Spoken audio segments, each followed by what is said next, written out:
नमस्कार, स्वागत है आपका हमारे इस विशेष बुलेटिन में। मैं हूं रेशमा आपके साथ और मेरे साथ है मेरी सहयोगी दीपाली। आइए नजर डालते हैं इस वक्त की हेडलाइंस पर। प्रधानमंत्री नरेंद्र मोदी ने देशवासियों से आगामी 15 अगस्त को हर घर में तिरंगा फहराने का किया आह्वान। विकसित भारत का संकल्प लेने की भी की अपील।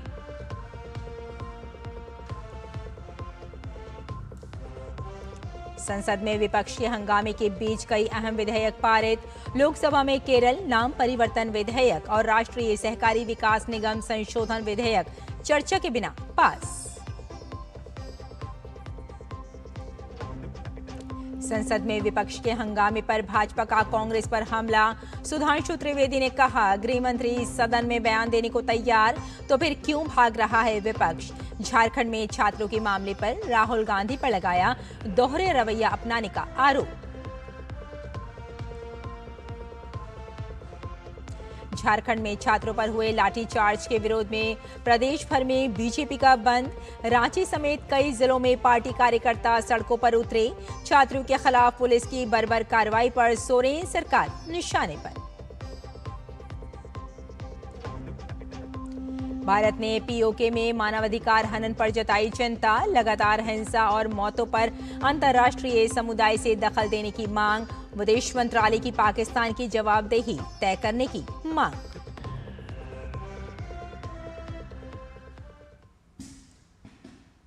और अब समाचार विस्तार से। प्रधानमंत्री नरेंद्र मोदी ने एक वीडियो संदेश के माध्यम से घर घर तिरंगा फहराने की अपील की। उन्होंने हर घर तिरंगा अभियान को एक उत्सव की तरह मनाए जाने का आह्वान किया। आइए 15 अगस्त को आन बान शान से मनाएं, स्वतंत्र सेनानियों को श्रद्धांजलि दें, विकसित भारत का संकल्प लें। हर घर तिरंगा, घर घर तिरंगा, हर मन तिरंगा। आइए हर घर पर तिरंगा लहराइए।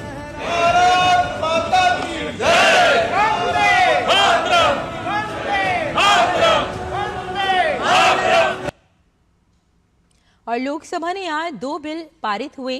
केरल नाम परिवर्तन विधेयक 2026 और राष्ट्रीय सहकारी विकास निगम संशोधन विधेयक 2026। विपक्ष के हंगामे के बीच ही दोनों बिल पारित हुए। केरल का नाम बदलकर केरलम करने के प्रावधान वाला विधेयक विपक्ष के हंगामे के बीच पारित कर दिया। कांग्रेस और समाजवादी पार्टी समेत विभिन्न विपक्षी सदस्यों के हंगामे के बीच गृह राज्य मंत्री नित्यानंद राय ने केरल नाम परिवर्तन विधेयक 2026 चर्चा और पारित करने के लिए पेश किया। विपक्ष के हंगामे के बीच ही सदन ने केरल नाम परिवर्तन विधेयक 2026 को ध्वनि मत से मंजूरी प्रदान की। वहीं राष्ट्रीय सहकारी विकास निगम संशोधन विधेयक के माध्यम से राष्ट्रीय सहकारी विकास निगम अधिनियम 1962 में संशोधन होंगे। नागर विमानन एवं सहकारिता राज्य मंत्री मुरलीधर मोहोल ने लोकसभा में विधेयक पेश किया। केरल नाम परिवर्तन विधेयक 2026 पेश करते हुए गृह राज्य मंत्री नित्यानंद राय ने कहा, केरल सरकार ने कारण दिया कि मलयालम भाषा में राज्य का नाम केरलम है, लेकिन संविधान की पहली अनुसूची में इसे केरल दर्ज किया गया है। केरल सरकार द्वारा दिया गया कारण यह है कि राज्य का नाम मलयालम भाषा में केरलम है, लेकिन संविधान की पहली अनुसूची में राज्य का नाम केरल दर्ज किया गया है। केंद्रीय कैबिनेट ने दिनांक 24/2/2026 की बैठक में केरल राज्य का नाम बदलकर केरलम करने के और केरल नाम परिवर्तन विधेयक 2026 को भारत के संविधान के अनुच्छेद 3 के तहत केरल राज्य विधानमंडल को भेजने हेतु राष्ट्रपति जी को प्रस्तुत करने के लिए केरल सरकार के प्रस्ताव को मंजूरी दी है। वहीं संसदीय कार्य मंत्री किरण रिजिजू ने कहा कि केरल से कांग्रेस के वरिष्ठ सांसद केसी वेणुगोपाल को भी हंगामे के कारण विधेयक पर अपना पक्ष रखने का मौका नहीं मिल सका, जिसका उन्हें दुख है।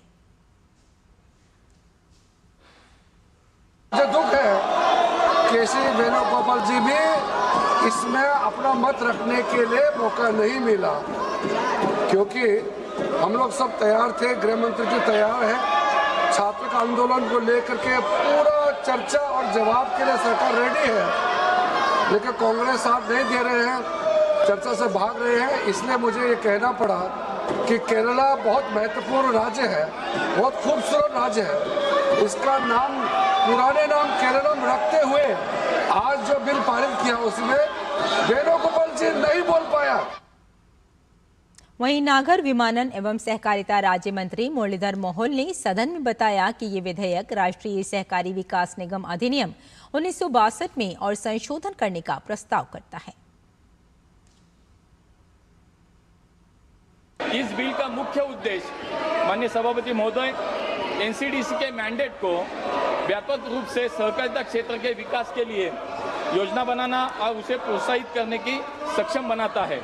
फूड प्रोसेसिंग, कुटीर उद्योग, हस्तशिल्प तथा अन्य औद्योगिक क्षेत्रों की सहकारी संस्था को एनसीडीसी के माध्यम से वित्तीय सहायता प्रदान करने का अवसर मिलेगा। ये प्रस्तावित संशोधन एनसीडीसी को आज की जरूरतों के हिसाब से अधिक सक्षम बनाएगा। वहीं बात राज्यसभा की करें तो उच्च सदन में आज न्यायाधिकरण सुधार विधेयक 2026 पारित हो गया है। लोकसभा पहले ही इसे पारित कर चुकी है। विधि और न्याय राज्य मंत्री अर्जुन राम मेघवाल ने ये विधेयक चर्चा और पारित करने के लिए पेश किया। इस विधेयक का उद्देश्य विभिन्न न्यायाधिकरणों के अध्यक्षों और सदस्यों की योग्यता, नियुक्ति और सेवा में दक्षता सुधार, स्वतंत्रता, पारदर्शिता और एकरूपता सुनिश्चित करना है। साथ ही न्यायाधिकरणों के प्रशासन और कामकाज को सुचारू बनाना भी है। इस विधेयक में राष्ट्रीय न्यायाधिकरण आयोग की स्थापना का भी प्रस्ताव है। यह आयोग 16 प्रमुख न्यायाधिकरणों जैसे एनजीटी, सीएटी, एसएटी और सेबी अपीलीय न्यायाधिकरण में नियुक्तियों की प्रक्रिया का संचालन करेगा, सदस्यों के कामकाज की समीक्षा करेगा, उनके खिलाफ शिकायतों की जांच करेगा और एक राष्ट्रीय न्यायाधिकरण डेटा ग्रिड का रखरखाव करेगा। वहीं राज्यसभा की कार्यवाही भी कल तक के लिए स्थगित हो गई है। The bill to improve the efficiency, ensure independence, transparency and uniformity in the qualifications, appointment, terms and conditions of the service of chairperson and members of the various tribunals. संसद की कार्यवाही बाधित होने को लेकर बीजेपी ने कांग्रेस और राहुल गांधी पर निशाना साधा है। बीजेपी प्रवक्ता सुधांशु त्रिवेदी ने कहा कि जब गृह मंत्री सदन में बयान देने के लिए तैयार हैं, तो विपक्ष को कार्यवाही चलने देनी चाहिए। उन्होंने आरोप लगाया कि कांग्रेस हर विधेयक पर चर्चा से बचती है और सदन की कार्यवाही में बाधा डालती है। सुधांशु त्रिवेदी ने राहुल गांधी से अपील करते हुए कहा कि वे सदन से भागे नहीं, डरे नहीं और गृह मंत्री का बात सुनिए। और विशेषकर कांग्रेस पार्टी और नेता प्रतिपक्ष श्री राहुल गांधी ने निरंतर अपने आचरण से यह साबित किया है कि वो किसी भी प्रकार की सार्थक चर्चा सदन में नहीं चाहते। हर बार वो एक नई डिमांड लेकर खड़े हो जाते हैं। अब जब सरकार सदन में बयान देने को तैयार है, गृह मंत्री जी सदन में बयान देने को तैयार हैं, उसके बाद सदन क्यों नहीं चलने दिया जा रहा है? हम कांग्रेस पार्टी से यह साफ पूछना चाहते हैं कि हर कदम के ऊपर आप अपनी एक नई डिमांड खड़ी कर रहे हैं। कांग्रेस पार्टी और राहुल गांधी जी से कहना चाहते हैं, गृह मंत्री जी सदन में आकर हर विषय का बिंदुवार उत्तर देने को तैयार हैं, आप भागिए मत। सुधांशु त्रिवेदी ने राहुल गांधी पर निशाना साधते हुए कहा कि उन्हें रांची के छात्रों की आवाज सुनाई नहीं दे रही है। उन्होंने आरोप लगाया कि राहुल गांधी का छात्र हितों से कोई लेना देना नहीं है और वे सिर्फ राजनीति कर रहे हैं। छात्रों के साथ अनुशासित, मर्यादित आंदोलन करने वाले छात्रों के साथ जो पूर्णतः गैर राजनीतिक आधार पर अपनी सामान्य समुचित मांगों के लिए संघर्ष कर रहे हैं, उनके साथ जो व्यवहार हो रहा है, उसके ऊपर जहां भारतीय जनता पार्टी ने झारखंड बंद का आज आह्वान किया है, वहीं राहुल गांधी जी के कान पूरी तरीके से बंद हैं। रांची के छात्रों की गूंज उन्हें सुनाई नहीं दे रही है। छात्र हितों से उनका कोई लेना देना नहीं है, केवल शुद्ध राजनीति करनी है। और झारखंड की राजधानी रांची समेत पूरे राज्य में इस समय आक्रोश का सैलाब उमड़ पड़ा है। जेपीएससी और जेएसएससी परीक्षाओं में कथित अनियमितताओं को लेकर विधानसभा घेराव के दौरान शांतिपूर्ण प्रदर्शन कर रहे युवाओं पर हुई इस बर्बर कार्रवाई के विरोध में भारतीय जनता पार्टी ने आज झारखंड बंद का आह्वान किया है, जिसका व्यापक असर आज सुबह से ही रांची, हजारीबाग, पलामू, गिरिडीह, चतरा और कई अन्य जिलों में देखने को मिल रहा है। आज सुबह 8 बजे से शुरू हुआ ये झारखंड बंद रात 11 बजे तक प्रभावी है। हालांकि आम जनता की परेशानियों को देखते हुए स्वास्थ्य सेवाओं और देवघर जा रहे कांवड़ियों को इस बंद से पूरी तरह मुक्त रखा गया है। लेकिन सड़क पर आक्रोश की तस्वीरें साफ बयान कर रही हैं कि युवाओं का धैर्य अब जवाब दे चुका है। रांची के हरमू चौक और रातू रोड पर भाजपा कार्यकर्ताओं और स्थानीय लोगों के लाठी गोली की सरकार नहीं चलेगी और हेमंत सोरेन इस्तीफा दो के गगनभेदी नारों से पूरा इलाका गूंज उठा। कानून व्यवस्था बनाए रखने के नाम पर पुलिस ने सख्ती दिखाते हुए रांची के अरगोड़ा चौक पर प्रदर्शन कर रहे भाजपा प्रवक्ता अशोक बड़ाइक समेत कई प्रमुख नेताओं और कार्यकर्ताओं को हिरासत में ले लिया है।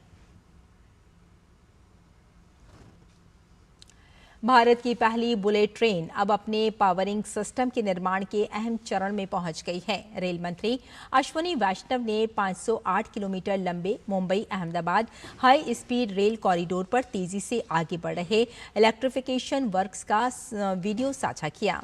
रेल मंत्री ने पोस्ट में लिखा है, Bharat first bullet train is taking shape, यानी भारत की पहली बुलेट ट्रेन अब आकार ले रही है। उन्होंने बताया कि मुंबई अहमदाबाद कॉरिडोर पर इलेक्ट्रिफिकेशन का काम तेजी से आगे बढ़ रहा है। वीडियो में OHE मस्त कैंटिलीवर असेंबली और ओवरहेड ट्रैक्शन सिस्टम की इंस्टॉलेशन साफ दिखाई देती है। इस कॉरिडोर पर पहली बार भारत में 225 kV ओवरहेड ट्रैक्शन सिस्टम लगाया जा रहा है, जिसे 320 किलोमीटर प्रति घंटे तक की हाई स्पीड ट्रेन के लिए डिजाइन किया गया है। इस सिस्टम को बिजली लेने के लिए कॉरिडोर पर 14 ट्रैक्शन सब स्टेशन होंगे, यानी बुलेट ट्रेन का ट्रैक तैयार करने के साथ अब उसे दौड़ाने वाला इलेक्ट्रिकल नेटवर्क भी आकार ले रहा है।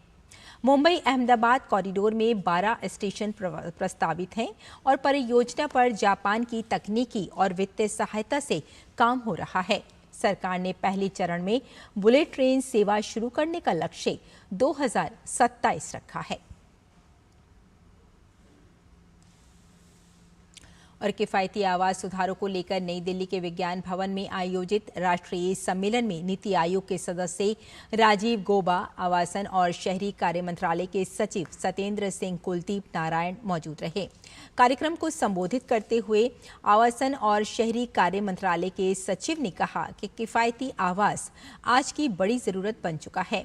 अनुमान है कि साल 2030 तक देश के करीब 60 करोड़ आबादी शहरों में रह रही होगी, जबकि 2050 तक ये संख्या बढ़कर करीब 90 करोड़ तक पहुंच सकती है। ऐसे में बढ़ती शहरी आबादी के लिए घरों के साथ साथ रेंटल हाउसिंग की जरूरत भी पड़ेगी। Housing is far more than a physical asset. A house provides dignity, security, stability, and hope. It improves access to education, healthcare, livelihood, social security, while creating an environment where families can lead productive and fulfilling lives. As India moves towards vision of Viksit Bharat at 2047, affordable housing must be viewed not merely as a welfare intervention, but as an essential pillar of economic growth, urban resilience and social development. NITI Aayog के सदस्य राजीव गौबा ने कहा कि 2050 तक 50% आबादी शहर में होगी और तब जरूरत आवास की होगी। अभी हमारे पास मिसमैच डेटा है, जिसमें बढ़ती आबादी और आवास के बीच संतुलन नहीं है। इसलिए सरकार ने अपने तीसरे कार्यकाल में शहरी आबादी के लिए 1 करोड़ और घर और ग्रामीण आबादी के लिए 2 करोड़ आवास बनाने का लक्ष्य रखा है। Under the PM Awas Yojana, both in cities and in villages, houses have been constructed at an unprecedented scale and speed. On the rural component, over 3 crore houses have been constructed, all equipped with drinking water, toilets, cooking gas, etc., through convergence with other schemes, and total investment under the two schemes, both urban and rural. In urban, I think more than 1 crore houses have been constructed, would be around 16 lakh crores. और दिल्ली स्थित India international centre में राष्ट्रीय शैक्षिक योजना एवं प्रशासन संस्थान Nipah का 20वां स्थापना दिवस मनाया गया। इस दौरान विकसित भारत एक्ट 2047 के निर्माण में उच्च शिक्षण संस्थाओं की भूमिका विषय पर चर्चा हुई। कार्यक्रम में ऑर्गेनाइजर के संपादक प्रफुल्ल केतकर मुख्य वक्ता और अतिथि के तौर पर शामिल हुए। कार्यक्रम की अध्यक्षता नीपा के कुलाधिपति रमा शंकर दुबे ने की। इस दौरान पुस्तक विमोचन और पुरस्कार वितरण और सम्मान समारोह का भी आयोजन किया गया। कार्यक्रम के समापन पर नीपा के कुल सचिव CS सूर्य नारायण मिश्रा ने हर किसी का आभार व्यक्त किया। शिक्षा जो केवल डिग्री देने वाली नहीं, वो कौशल पर भी आधारित हो, जो शोध पर भी आधारित हो, जो इनोवेशन पर भी आधारित हो, ऐसी शिक्षा का तो हम एक ट्रांजिशन से जा रहे हैं। NEP 2020 का इम्प्लीमेंटेशन चल रहा है, तो पुरानी खामियां निकालकर, ब्रिटिशों ने जो शिक्षा खड़ी की थी उसकी खामियां निकालकर भारतीय समाज की वास्तविकताओं को ध्यान में रखते हुए यदि हम इस शिक्षा में सुधार लाते हैं तो 2047 का जब जिस विकसित भारत का सपना हम देखते रहे, तो उसमें भारतीयता के आधार पर, अपनी आत्मनिर्भरता के आधार पर हम भारत को सही में विकसित कर पाएंगे। इस मौके पर कुल सचिव सूर्य नारायण मिश्रा ने कहा कि आज नैतिक तौर पर हमें मजबूत होना होगा, तभी हम मजबूत भारत का निर्माण कर सकेंगे। और सावन की शिवरात्रि के पावन अवसर पर देश भर के शिव मंदिरों में श्रद्धालुओं की भारी भीड़ उमड़ी। सुबह से ही मंदिरों के बाहर भक्तों की लंबी कतारें देखने को मिली। हर हर महादेव और बम बम भोले के जयकारों से शिवालय गूंज उठे। श्रद्धालुओं ने भगवान शिव का जलाभिषेक और दुग्धाभिषेक कर पूजा अर्चना की। भक्तों ने बेलपत्र, धतूरा, फूल और फल अर्पित कर सुख समृद्धि और परिवार की खुशहाली की कामना की। आइए नजर डाल लेते हैं अलग अलग जगह से आ रही तस्वीरों पर। हरिद्वार के हर की पौड़ी में भक्त भारी संख्या में स्नान के लिए पहुंच रहे हैं।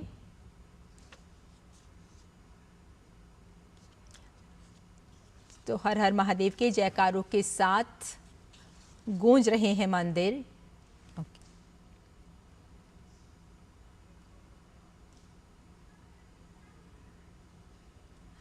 तो हमारे इस विशेष बुलेटिन में फिलहाल इतना ही। मुझे और मेरी सहयोगी दीपाली को यहीं अनुमति दें। नमस्कार।